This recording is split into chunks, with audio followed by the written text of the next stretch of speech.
My name is Rachel, and I'm the senior educator here at Repair the World.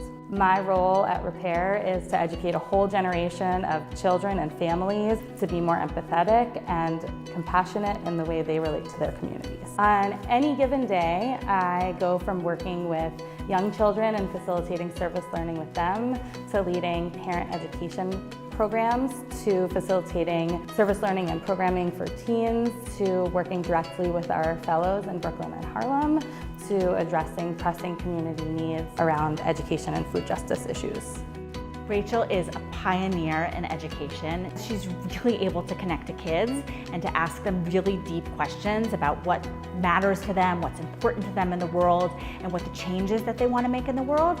She understands that you need to get kids talking about things from when they're young, and they're never too young to talk about large issues.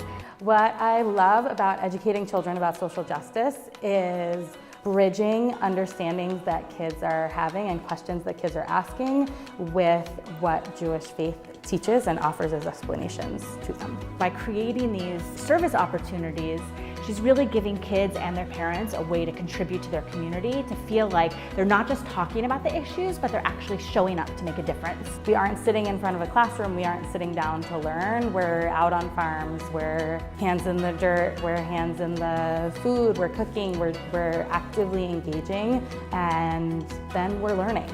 Rachel's understanding of empathy makes her not only an amazing friend and colleague, but also a very accessible and talented educator. It's really easy to walk on the other side of the street every day and not get to know your neighbors. And Repair the World encourages people to come on in. There's nothing more vital in the Jewish community than making sure we put really powerful and innovative educators in front of our kids. And Rachel is doing that every day. My work is so exciting because we're laying a social justice foundation for these kids and families. When I see a kid come to an understanding about justice in their community and their world, I feel inspired to build that up for them and to make that inspiration happen for more kids.